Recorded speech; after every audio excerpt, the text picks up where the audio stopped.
Prep day at the Everglades Challenge. Puddle duck down yellow mast. Kind of tucked behind that other mast you can see. I'm down here at the very end saying hi to Gary and John Wright. Selling the Oracle again. Mr. Moon is standing there looking very franche with his scarf around his neck. But kind of waiting on my inspection.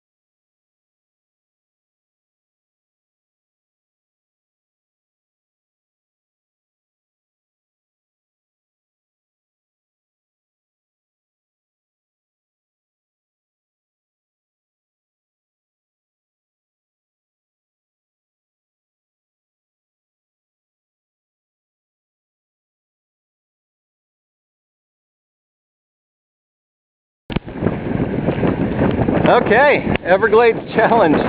Left Fort DeSoto Beach, sailed along the beach to give plenty of photo ops for all the people wanting to take pictures.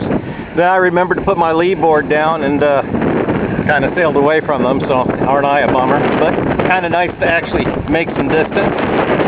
Little bit choppy on the bay. You can see John Bell, Mr. Moon, and his Core Sound sitting there keeping me company.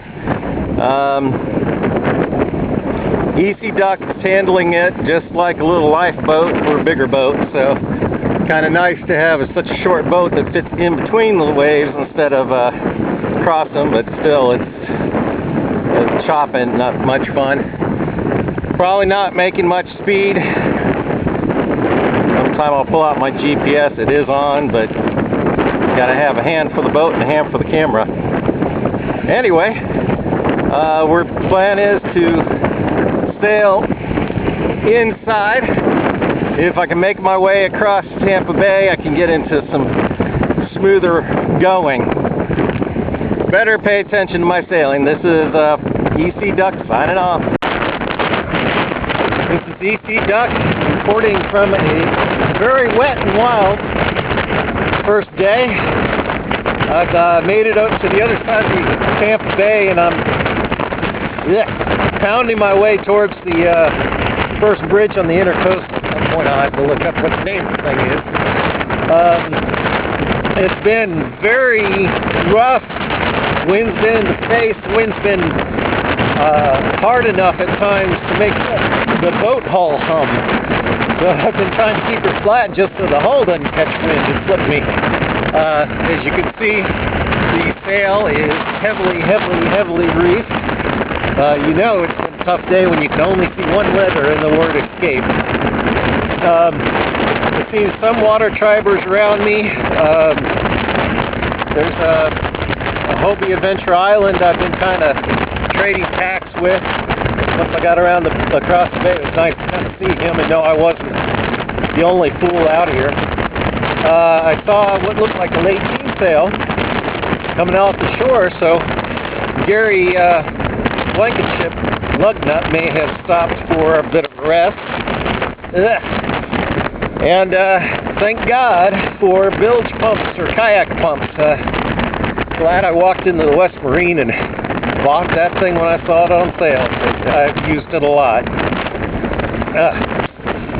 Well, anyway, this is Plum Crazy signing off from a wet and wild watertight Everglades Challenge. Very adventurous Everglades Challenge so far.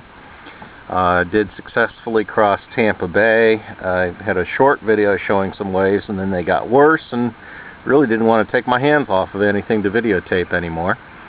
Then headed down the intercoastal waterway, and that was okay, except for getting under the bridges, which took one bridge took me 2 hours to get underneath. later I talked to some people and they said they went over close to shore and took down the mast and actually waded the boats through, and that sounds actually brilliant. So who knows? May not have to do it today, but last night, late night, I'm on Sarasota Bay. The wind started getting up. I had most of my sail reefed, but I was still getting knocked over a bit.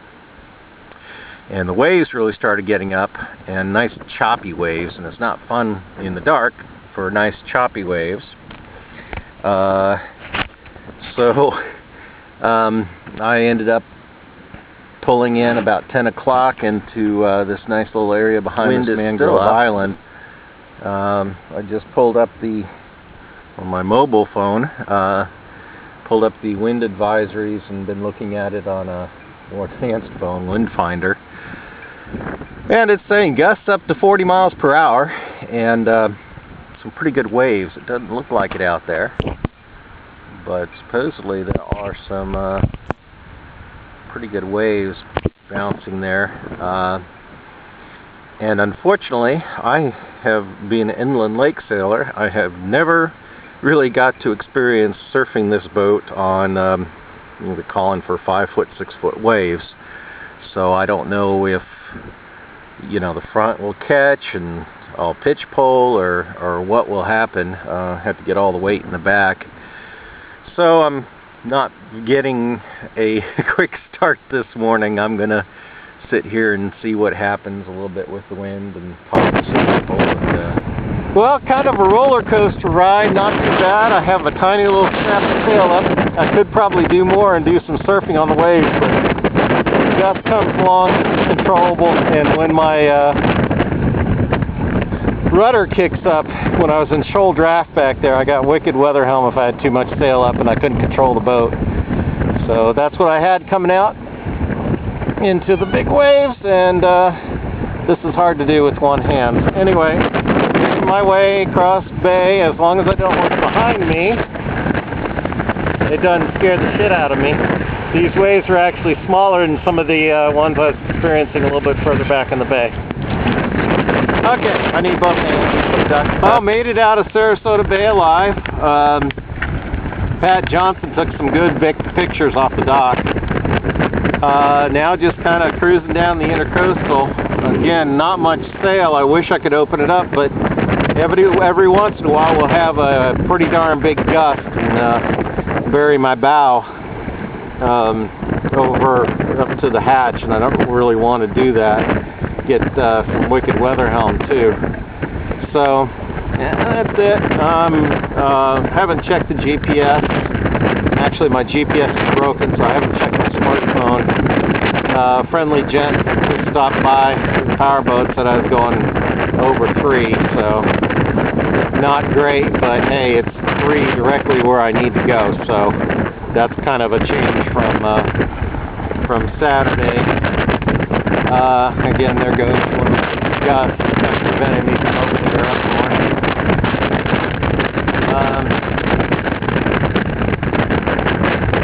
Concentrate there. Just after I crossed under the bridge at the end of Sarasota Bay, and I stopped and ate a nice little lunch. Used still a nice little public park. It's amazing how much attention this boat gets every place I go. And I'm kind of tempted to crash land at one of these big houses and see what I can get out of that, but I'll be good. Anyway, UC Duck, over now.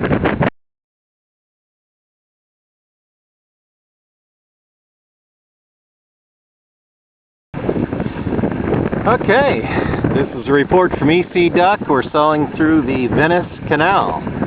Have made some exceptionally good time. I finally unrolled a little bit more of the sail,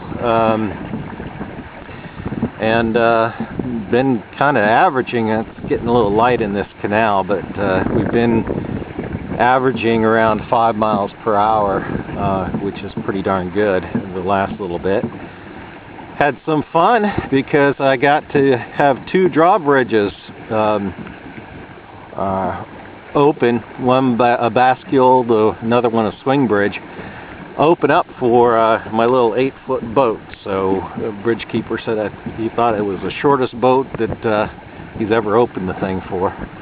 Had to. My mast is actually 18 feet taller, 17 feet 6 inches with the light up there from Chuck, and I know because I accidentally ran it into the bottom of one bridge trying to get through.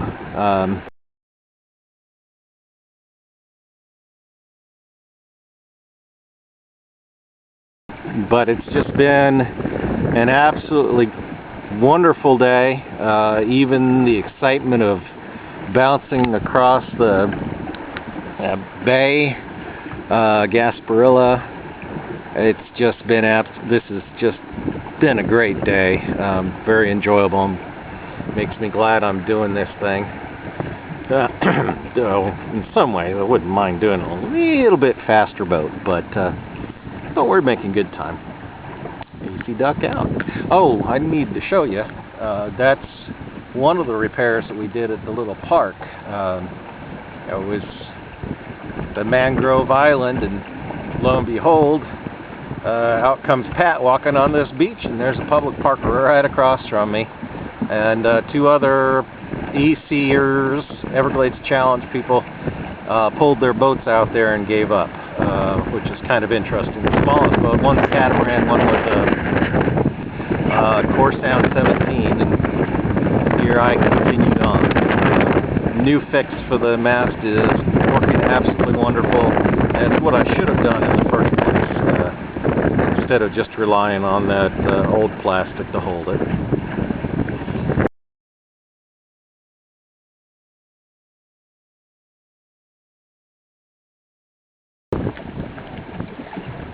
Leaving Grand Tours Checkpoint 1. So this is the first time a duck has made it all the way to Checkpoint 1. Granted, I did not make it in time, but I don't know if any of the Class 4 boats actually did make it in time. Anyway, still doing fairly decent. A lot of people wait till spend the night and then wait till Monday morning to start for Checkpoint 2, and that's what I'm doing. There's a bridge, swing bridge I came through. So I'm going to continue on and see the way it works, even though there was a weather hold.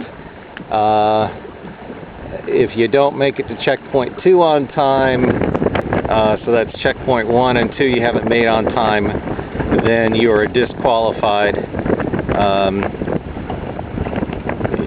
So we'll just keep our fingers crossed. I didn't get much sleep last night, and I'm running kind of on empty. So I'm gonna see how far I can get. If it's to Sanibel, then I might decide if I still have daylight. I don't know if I'm going to jump the pass or not. It depends upon if I can see some good places to camp out. Hopefully my plan is to go throughout the day and then get in someplace like around 6 and just eat, stretch, sleep, and recharge the batteries.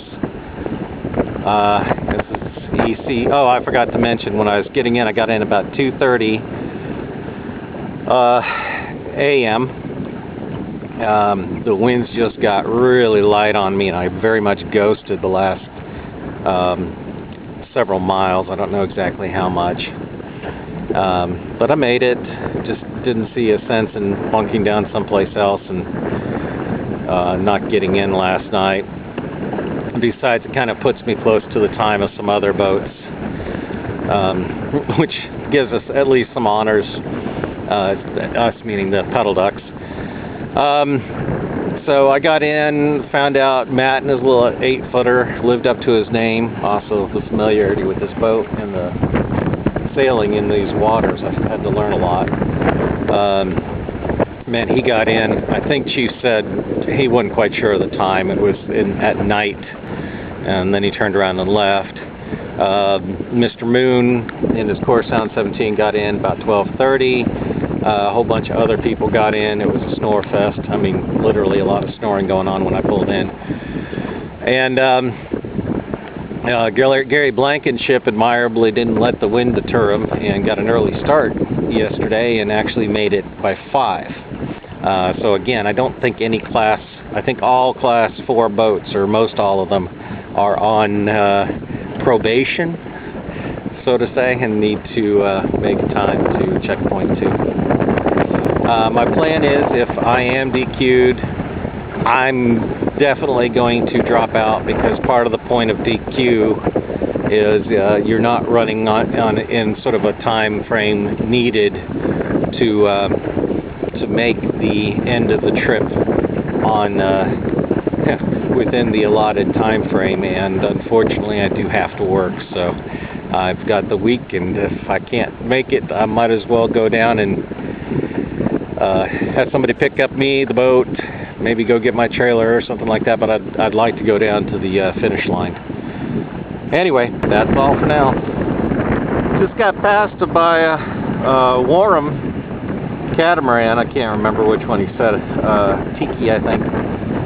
36. Just moving along as pretty as you can please. And man, I'm so jealous of all that space. I wonder why I'm jealous of all that space. Anyway, yeah, I mean, he didn't roar past me, so that made me feel good, even though my sail's reefed. Biggest challenge I'm finding is the tendency to kind of bury the nose in the waves. Moved all the water further back in the boat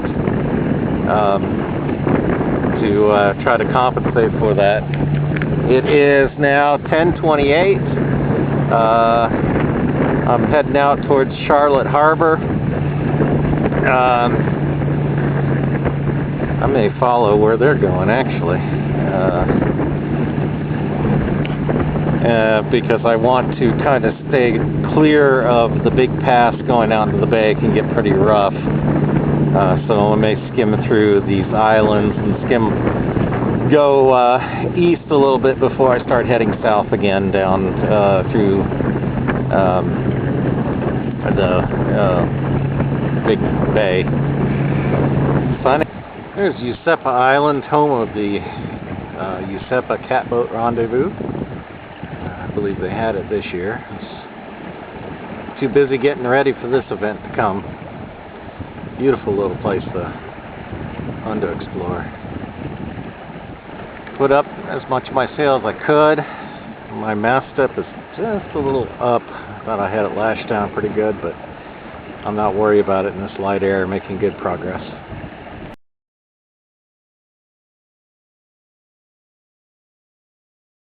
Whew. Okay, what day is it? Let's see, it's Tuesday. Everglades Challenge, EC Puddle deck. Just leaving Lover's Key back there by Big Carlos Pass. Last night I had problems getting there because the tide was going out. This morning I had problems getting away because the tide was coming in. I sure know how to time it. Anyway, looks like we'll have hopefully a nice breeze today. Last night it was pretty dead.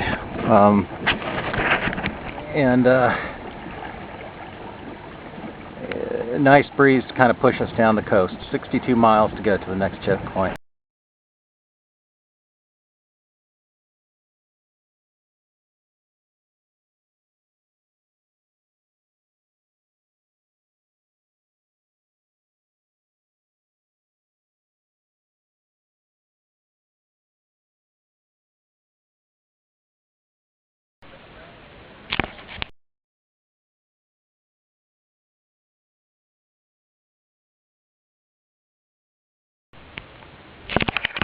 Okay, we are at Flamingo.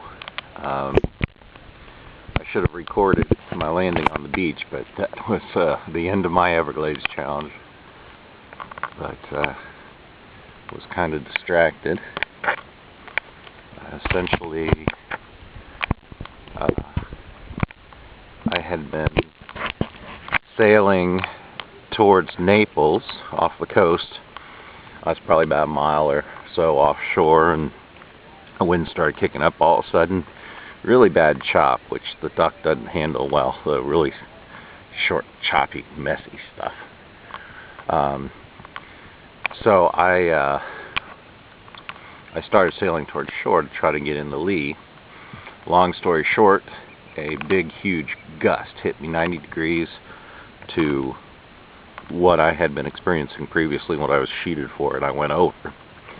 Managed to right the boat, started blowing out to sea really quick, but got the sail rig up and sailed back to shore, minus some gear, and it just kind of put me all behind. So at that point I said, okay, it's time to drop out, make my wife happy.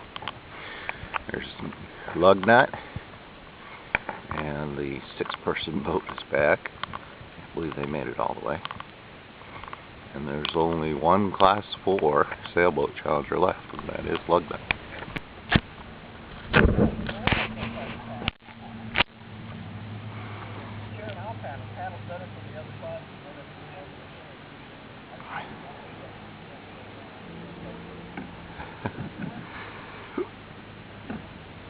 Lug nut leaving for the last leg of the Everglades Challenge. Unfortunately going to have to go outside of Florida Bay as opposed to across it. Our motto is to finish in 3 more days.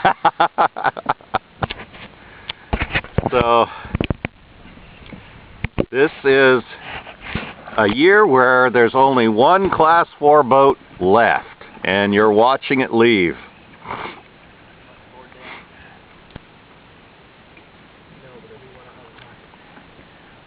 Do you get mad if I start singing Gilligan's Island? Yes. No. Very appropriate.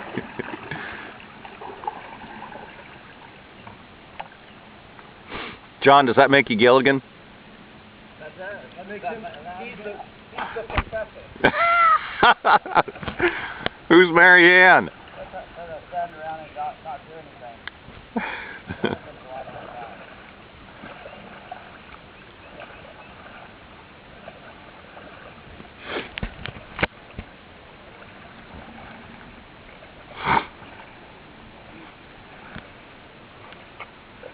The proa leaving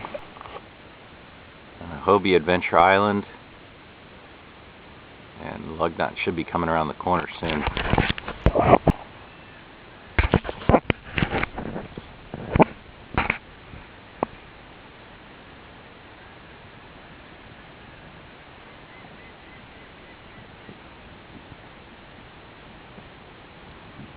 Last Class 4 boat heading out into Florida Bay.